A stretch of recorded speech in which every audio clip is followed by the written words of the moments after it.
Hello financial investors and welcome to the channel. My name is Brent and today we are going to be doing our stock market weekly recap for the 8th through the 12th, 2020.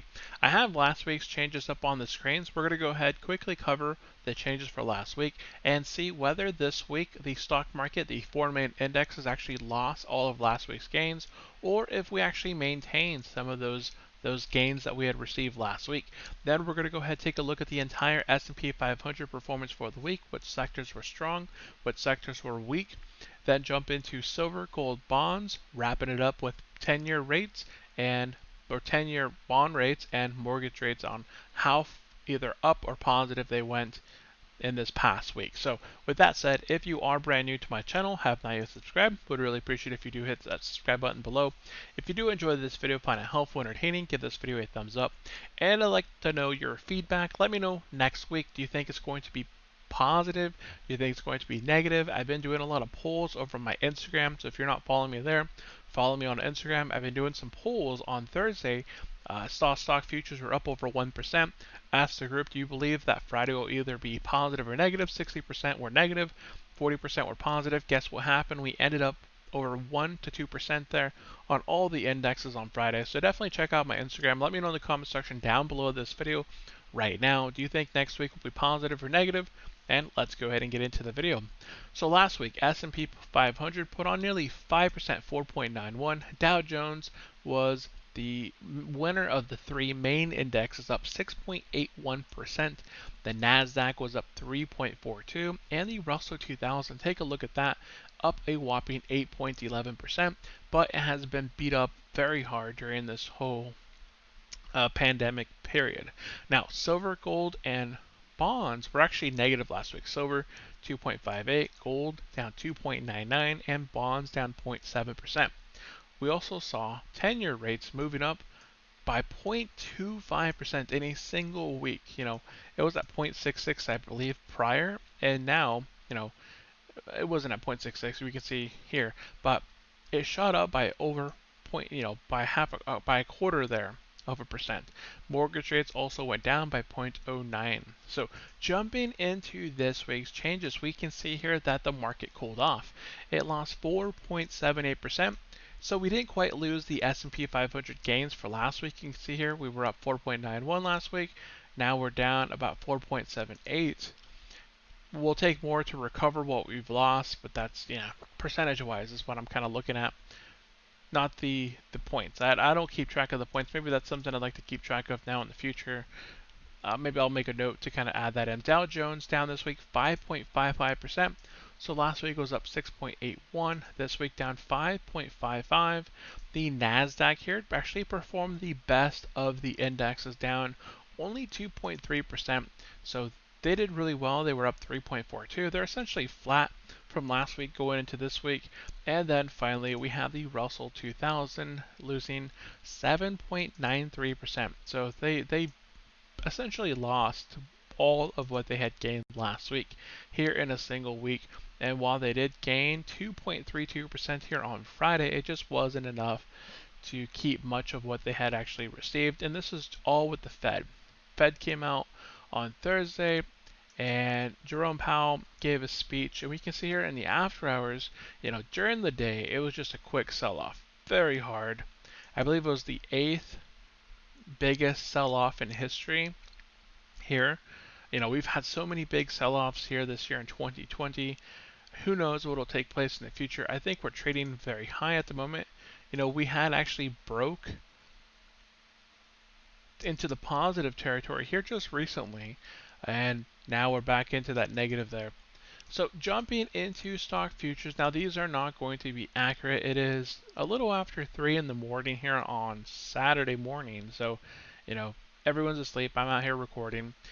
These aren't going to be really showing what's going to be happening with the market up until Monday prior to opening.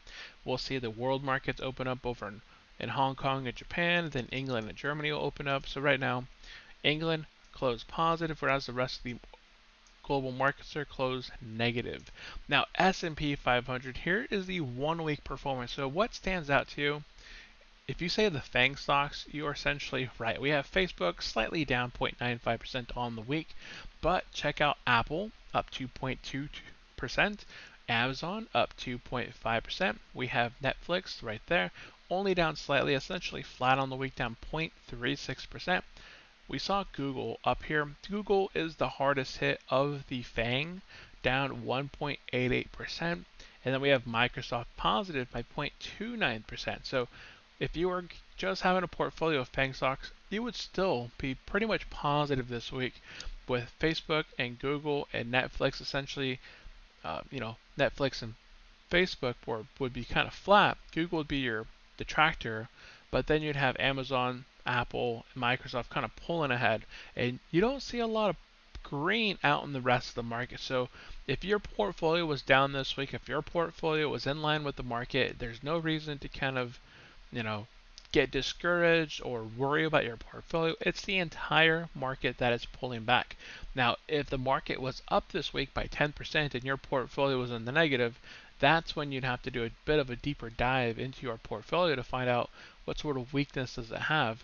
I do see here in the middle, Activision. My goodness, I wasn't tracking Activision for quite a while since it was in the 40s, but now it's over $71 in Electric Arts there, up at 121. So really crazy performance there with the gaming stock. So that's just really cool to see.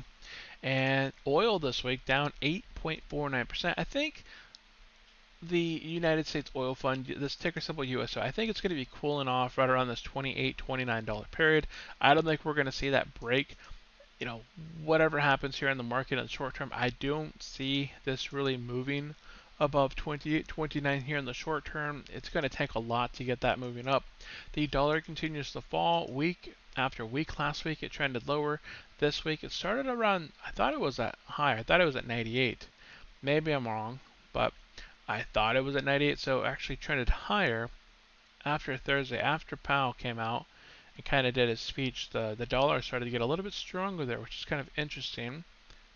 Silver and gold are both positive this week. Silver up 0.37%, gold up 2.93%. So we can see here last week silver was down 2.58, gold was down 2.99. So silver didn't quite make any of what they lost last week, whereas gold, they essentially flat. They lost 2.99% last week, and they made up a good chunk of it this week at 2.93%. Bonds moving slightly up.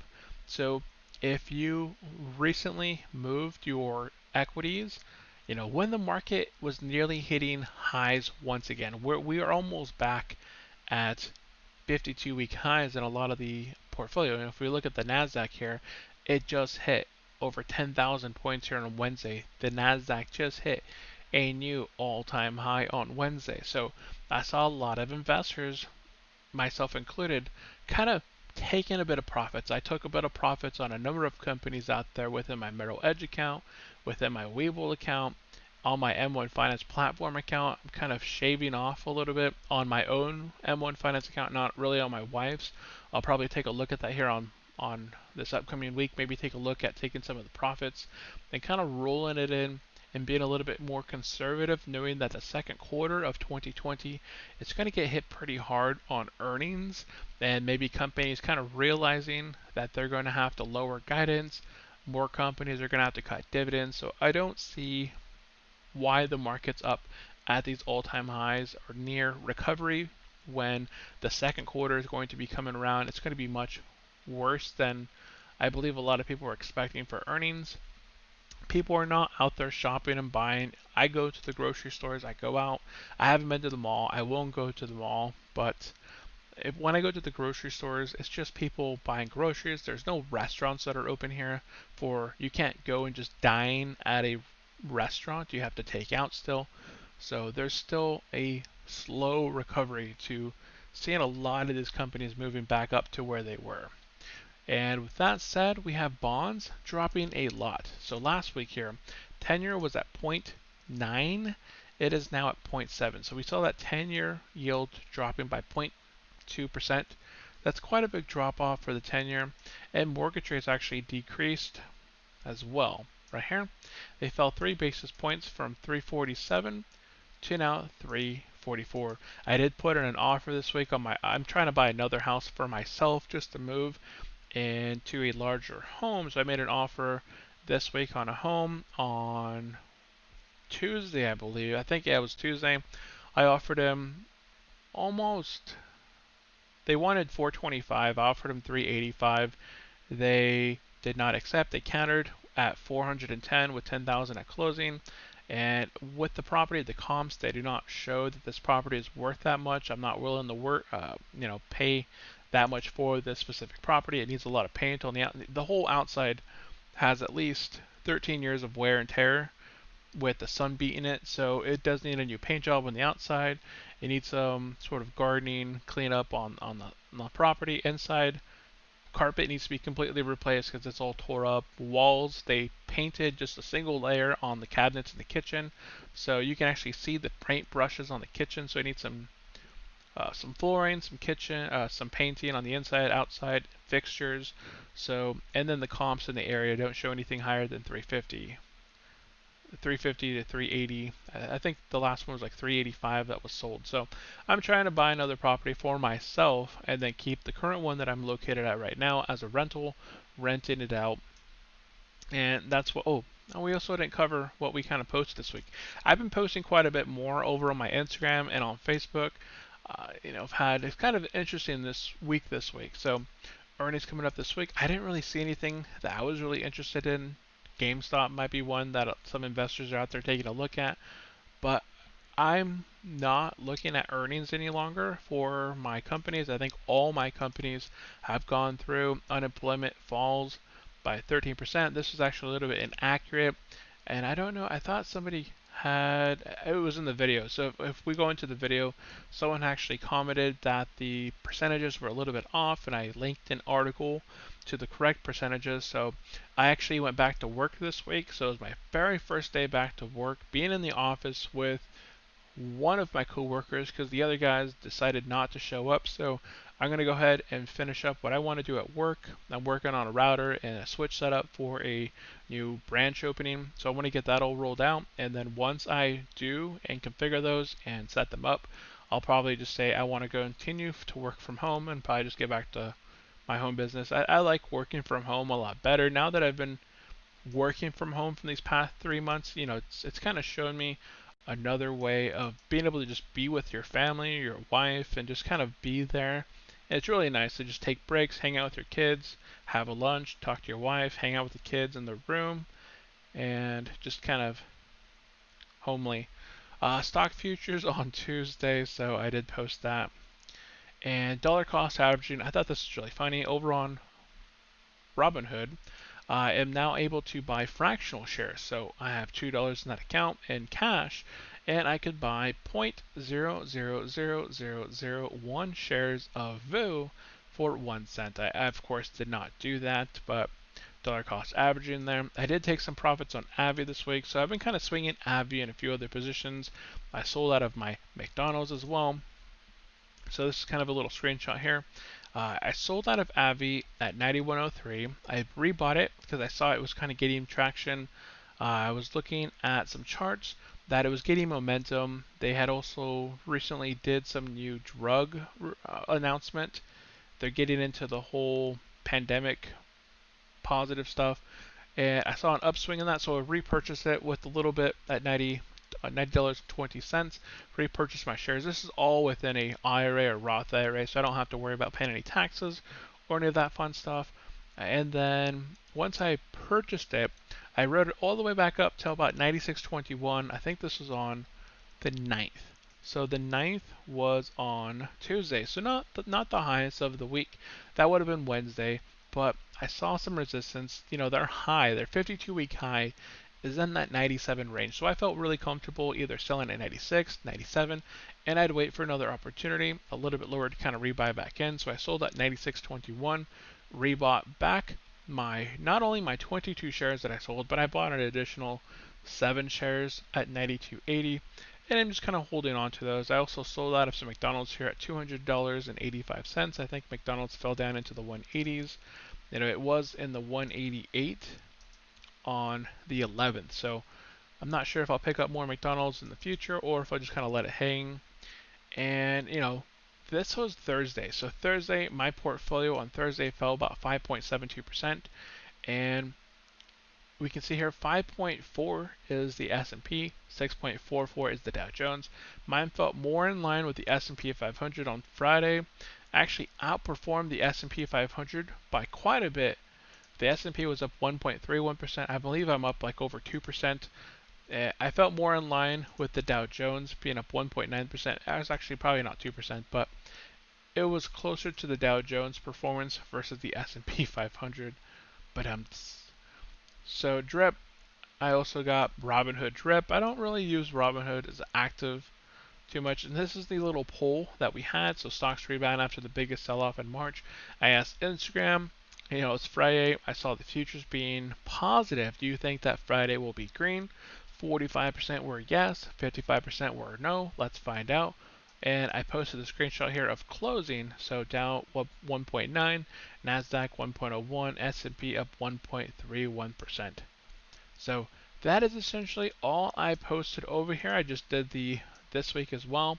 So if you guys are interested in checking this out, I posted this over on Instagram and also here on Facebook. So whichever platform, if you follow me either on Facebook or Instagram, check them out. And that is all I wanted to cover in today's video. So that is it.